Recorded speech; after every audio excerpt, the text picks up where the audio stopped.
ಆತ್ಮೀಯ ಹಿಂದೂ ಬಂಧುಗಳೇ, ನಮ್ಮಲ್ಲಿ ಅನೇಕ ಜನರಿಗೆ ಇನ್ನೂ ಕೂಡ ಈ ಜಾತ್ಯತೀತತೆಯ ಭ್ರಮೆ ಅನ್ನೋದು ಇನ್ನೂ ಇದೆ ತಲೆಯಲ್ಲಿ. ಮೊನ್ನೆ ಮಂಗಳೂರಿನಲ್ಲಿ ಪ್ರತಿಭಟನೆ ನಡೆಯಿತು. ಪ್ರತಿಭಟನೆ ಬಹಳ ಶಾಂತಿಯುತವಾಗಿ ನಡೆದಿದೆ ಅಂತ ಅನೇಕ ಜನ ನಮ್ಮ ಹಿಂದೂಗಳೇ ಅದನ್ನು ಹಾಕಿಕೊಂಡಿರೋದನ್ನ ನಾನು ನೋಡಿದೆ. ಅಷ್ಟು ಜನ ಬಂದಿದ್ದಾರೆ, ಬಹಳ ಶಿಸ್ತಿನಿಂದ ನಡ್ಕೊಂಡ್ರು. ಆದರೆ ನಮ್ಮ ಸುತ್ತಮುತ್ತ ಇರುವಂತಹ ಕೆಲವು ಜನ ಆ ವೇಳೆ ಏನೆಲ್ಲ ಅನುಭವಿಸಿದ್ರು ಅನ್ನೋದನ್ನ ಅವರ ಬಾಯಲ್ಲೇ ಕೇಳಬೇಕು. ಕನಿಷ್ಠ 40ರಿಂದ 50 ಗಾಡಿಗಳಿಗೆ ಡೆಂಟ್ ಆಗಿದೆ. ಅಂದ್ರೆ ಅಲ್ಲಿಂದ ಯಾವುದೇ ಹಿಂದೂಗಳ ಗಾಡಿ ಹೋಗ್ತಾ ಇದ್ರು ಕೂಡ ಅದನ್ನ ತಡೆದು ನಿಲ್ಲಿಸಿ ಆ ಗಾಡಿಗಳಿಗೆ ಕಾಲಿನಿಂದ ಒದಿಯೋದು, ಕೈಯಿಂದ ಗುದ್ದೋದು, ಇದೆಲ್ಲ ಮಾಡಿ ಸುಮಾರು 40ರಿಂದ 50 ಗಾಡಿಗಳನ್ನ ಡೆಂಟ್ ಮಾಡಿದ್ದಾರೆ, ನಮಗೆ ಗೊತ್ತಿರೋ ಹಾಗೆ. ಇವತ್ತು ಈ ಮನಸ್ಥಿತಿ, ಕರಾವಳಿಯ ಈ ಮುಸಲ್ಮಾನರ ಈ ಮನಸ್ಥಿತಿಗೂ ಮತ್ತು ಕಾಶ್ಮೀರದಲ್ಲಿ ಕೈಯಲ್ಲಿ ಬಂದೂಕಿದೆ, ಅವರ ಹೆಸರು ಕೇಳಿ ಗುಂಡು ಹೊಡೆದಿದ್ದಾರೆ. ಇವರು ಖಾಲಿ ಕೈಯಲ್ಲಿದ್ದರು, ಹಾಗಾಗಿ ಗಾಡಿಗಳ ಮೇಲೆ ಅವರ ರೋಷಾವೇಶವನ್ನು ತೋರಿಸಿದ್ದಾರೆ. ಇದರ ಮಧ್ಯದಲ್ಲಿ ಒಂದು ಸೆಕ್ಯುಲರ್ ಮುಸಲ್ಮಾನರು ಅನ್ನೋರಿದಾರಲ್ಲ, ನಮ್ಮ ಕಣ್ಣಿಗೆ ಮಣ್ಣಿರಚೋದಕ್ಕೆ ತ್ರಿವರ್ಣ ಧ್ವಜ ಎಲ್ಲ ಇಟ್ಕೊಂಡು ನಾಟಕ ಮಾಡೋರು, ಇವರು ಎಷ್ಟು ಜನ ಮೊನ್ನೆಯ ಈ ಟೆರರಿಸ್ಟ್ಗಳನ್ನ ಜಾತಿ ಕೇಳಿ ಅವರ ಬಟ್ಟೆ ಬಿಚ್ಚಿ ಅವರ ಸುನ್ನತ್ ಆಗಿದೆಯೋ ಇಲ್ವೋ ಅನ್ನೋದನ್ನ, ಕಥನ ಆಗಿದೆಯೋ ಅನ್ನೋದನ್ನ ಪರೀಕ್ಷೆ ಮಾಡಿ ಅವರನ್ನ ಹತ್ಯೆ ಮಾಡಿದಂತಹ ಆ ಪಾಪಿಗಳ ಬಗ್ಗೆ ಎಷ್ಟು ಮುಸಲ್ಮಾನ ಸಂಘಟನೆಗಳು ಈವರೆಗೆ ಒಂದು ವಿರೋಧವನ್ನ ವ್ಯಕ್ತಪಡಿಸಿವೆ, ಎಷ್ಟು ಮುಸಲ್ಮಾನ ಸಂಘಟನೆಗಳು ಬೀದಿಗಿಳಿದು ಪ್ರತಿಭಟನೆಯನ್ನು ಮಾಡಿವೆ. ಕೇಳಿದ ತಕ್ಷಣ ನಾವು ಮಾನವೀಯತೆಯ ಪರ ಇದ್ದೀವಿ, ನಾವು ಹ್ಯುಮ್ಯಾನಿಟಿ ಇನ್ನೊಂದು ಮತ್ತೊಂದೆಲ್ಲ ಮಾತಾಡುವವರು, ಗಾಜಾದ ಬಗ್ಗೆ, ರಫಾದ ಬಗ್ಗೆ ಮಾತಾಡುವವರು, ಇದೇ ಕಾಶ್ಮೀರದ ಪಹಲ್ಗಾಂವ್ನಲ್ಲಿ ನಡೆದಂತಹ ಘಟನೆಯ ಬಗ್ಗೆ ಎಷ್ಟು ಮುಸಲ್ಮಾನರು ವಿರೋಧವನ್ನು ವ್ಯಕ್ತಪಡಿಸಿದ್ದಾರೆ. ಯಾವಾಗ ನಾವು ವ್ಯಾಪಾರ ಬಹಿಷ್ಕಾರದ ಬಗ್ಗೆ ಮಾತನಾಡಿದ್ವಿ, ಆ ಸಮಯದಲ್ಲಿ ಅನೇಕ ಹಿಂದೂಗಳೇ ನಮ್ಮನ್ನ ವಿರೋಧ ಮಾಡಿದರು. ವ್ಯಾಪಾರ ಮಾಡಬೇಡಿ, ಅವರ ಜೊತೆ ಯಾವುದೇ ವ್ಯವಹಾರವನ್ನು ಇಟ್ಕೊಳ್ಬೇಡಿ ಅಂತ ಹೇಳಿದ ತಕ್ಷಣ ಅವರ ಧರ್ಮದ ಮೇಲೆ ದಾಳಿ ಆಗ್ತಾ ಇದೆ, ಅವರ ಮತದ ಮೇಲೆ ದಾಳಿ ಆಗ್ತಾ ಇದೆ ಅಂತ ಹೇಳಿದಂತ ಹಿಂದೂಗಳು ಒಂದು ಕಡೆ ಆದ್ರೆ, ಇವತ್ತು ನಮ್ಮನ್ನ ಧರ್ಮವನ್ನ ಗುರುತಿಸಿ ಧರ್ಮದ ಆಧಾರದಲ್ಲಿ ನಮ್ಮನ್ನ ಪ್ರತ್ಯೇಕಗೊಳಿಸಿ ನಮ್ಮನ್ನ ಗುಂಡು ಹೊಡೆದು ಕೊಲ್ಲುವಂತ ವ್ಯವಸ್ಥೆ ಭಾರತದ ಒಳಗಿದ್ರೆ, ಅದರ ವಿರುದ್ಧ ಒಬ್ಬನೇ ಒಬ್ಬ, ಹೇಗೆ ನಾವು ವ್ಯಾಪಾರ ಬಹಿಷ್ಕಾರ ಮಾಡಬೇಕು ಅಂದಾಗ ಹಿಂದೂಗಳು ಧ್ವನಿ ಎತ್ತಿದ್ರು, ಮುಸಲ್ಮಾನರು ಈ ರೀತಿ ಜೀವ ತೆಗಿತಾ ಇರಬೇಕಿದ್ರು ಕೂಡ ಇದು ನಮ್ಮ ಸಮುದಾಯಕ್ಕೂ ಇದಕ್ಕೇನು ಸಂಬಂಧ ಇಲ್ಲ, ಆ ಉಗ್ರಗಾಮಿಗಳಿಗೂ ನಮಗೆ ಏನು ಸಂಬಂಧ ಇಲ್ಲ ಅಂತ ಹೇಳುವಂತ ಒಬ್ಬನೇ ಒಬ್ಬ ಮುಸಲ್ಮಾನ ನಿಮಗೆ ಕರಾವಳಿ ಜಿಲ್ಲೆಯಲ್ಲಾಗ್ಲಿ, ನಿಮಗೆ ಕರ್ನಾಟಕದಲ್ಲಾಗ್ಲಿ ನೋಡೋದಕ್ಕೆ ಸಾಧ್ಯ ಇದೆಯಾ? ಹಾಗಾದ್ರೆ ಯಾರಿಗಾಗಿ ಈ ರೀತಿಯ ಭ್ರಮೆಯಲ್ಲಿ ನಾವು ಬದುಕ್ತಾ ಇದ್ದೀವಿ? ನಾನು ಮೊನ್ನೆ ಹೇಳ್ತಾ ಇದ್ದೆ, ನಾವು ನಮ್ಮ ಭಾರತದ ಪರಂಪರೆಯಲ್ಲಿ ಒಬ್ಬ ಶತ್ರುವನ್ನ ಕೂಡ ಅವನ ಯೋಗ್ಯತೆಗೆ ಅನುಸಾರವಾಗಿ ಶತ್ರುವನ್ನು ಗುರುತಿಸ್ತೀವಿ. ಯಾವಾಗ ರಾಮನನ್ನ ವಿರುದ್ಧ ಯುದ್ಧಕ್ಕೆ ಬರ್ತಾ ಇದ್ದಾನೆ ಅಂತ ಗೊತ್ತಾಯಿತು, ಆಗ ರಾವಣ ಕೂಡ ಖುಷಿ ಪಟ್ಟಿದ್ದಂತೆ, ನನಗೊಬ್ಬ ಒಳ್ಳೆಯ ಶತ್ರು ಸಿಕ್ಕಿದ ಅನ್ನೋ ಕಾರಣಕ್ಕೆ. ಯಾವಾಗ ದುರ್ಯೋಧನನ ಮುಂದೆ 5 ಜನ ಪಾಂಡವರು ನಿಂತು ನಮ್ಮಲ್ಲಿ ಯಾರನ್ನಾದ್ರೂ ಒಬ್ಬನನ್ನು ನೀನು ಕರೆದು ಮುಷ್ಟಿ ಯುದ್ಧವನ್ನ ಮಾಡು, ಗದಾ ಯುದ್ಧವನ್ನ ಮಾಡು ಅಂತ ಹೇಳಿದಾಗ ದುರ್ಯೋಧನಿಗೆ ಅವಕಾಶ ಇತ್ತು, ಯಾರೋ ನಕುಲನನ್ನೋ ಸಹದೇವನನ್ನೋ ಆಯ್ಕೆ ಮಾಡಿ ಯಾರೋ ದುರ್ಬಲರನ್ನ ಎದುರು ಹಾಕೊಂಡು ಬಹಳ ಸುಲಭದಲ್ಲಿ ಯುದ್ಧವನ್ನ ಗೆಲ್ಲಬಹುದಿತ್ತು. ಆದ್ರೆ ಅಂಥ ಮಹಾಭಾರತದಲ್ಲಿ ನಾವು ಯಾರನ್ನ ಒಬ್ಬ ಶತ್ರು, ಅತ್ಯಂತ ಕೆಟ್ಟ ಪಾತ್ರ ಅಂತ ಹೇಳ್ತೀವಿ, ಆ ದುರ್ಯೋಧನ ಕೂಡ ತನಗೆ ಸರಿಸಮಾನವಾಗಿರುವಂತಹ ಭೀಮನನ್ನೇ ಆಯ್ಕೆ ಮಾಡ್ತಾನೆ. ಅಂದ್ರೆ ನನ್ನ ಶತ್ರು ಕೂಡ ನನಗೆ ಒಬ್ಬ ಯೋಗ್ಯವಾದಂತಹ ಶತ್ರು ಬೇಕು ಅಂತ ಹೇಳಿ.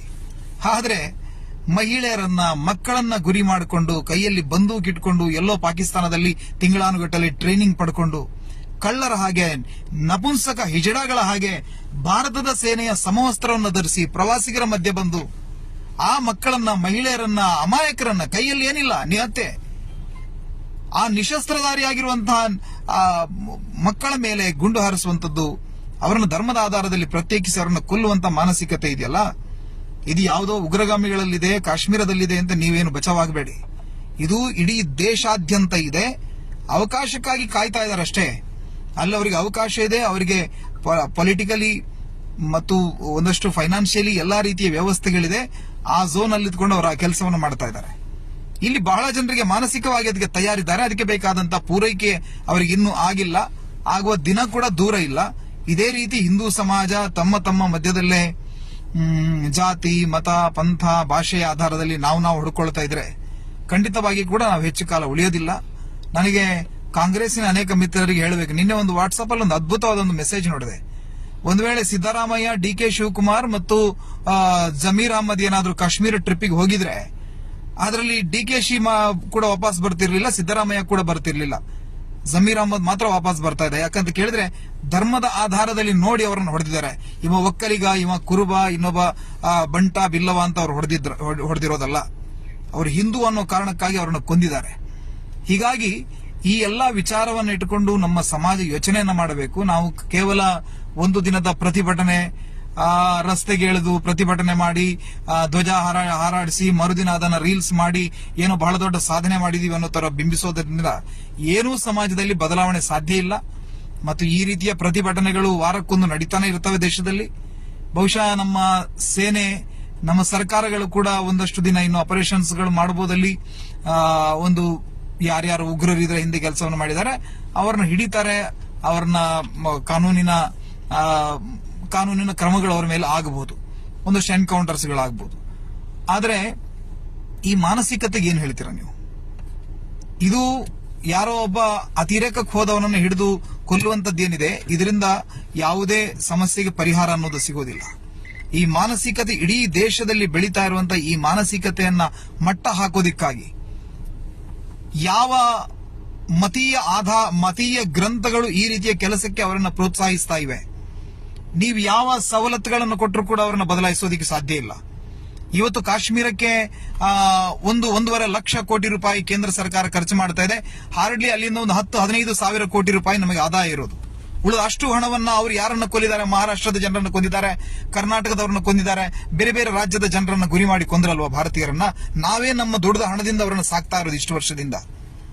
ಈ ಮಾನಸಿಕತೆಯ ವಿರುದ್ಧ ಯಾರನ್ನ ನಮ್ಮವರಲ್ಲ ಅಂತ ಹೇಳಿ ಅವರು ಪ್ರತ್ಯೇಕ ಮಾಡಿ ಕೊಲ್ಲುವಂತ ಮಾನಸಿಕತೆಯನ್ನು ಹೊಂದಿದಾರಲ್ವಾ, ಆ ಪ್ರೇರಣೆಯನ್ನ ಕೊಡುವಂತ, ಆ ರೀತಿಯ ದುಷ್ಪ್ರೇರಣೆಯನ್ನು ಕೊಡುವಂತ ಆ ಪುಸ್ತಕ, ಆ ರೀತಿಯ ಏನೆಲ್ಲ ಕಂಟೆಂಟ್ಸ್ ಗಳಿವೆ ಅದನ್ನ ಪೂರ್ತಿ ದೇಶದಲ್ಲಿ ಬ್ಯಾನ್ ಮಾಡುವಂತ ಧೈರ್ಯವನ್ನ ಯಾರಾದ್ರೂ ತೋರಿಸಬೇಕು.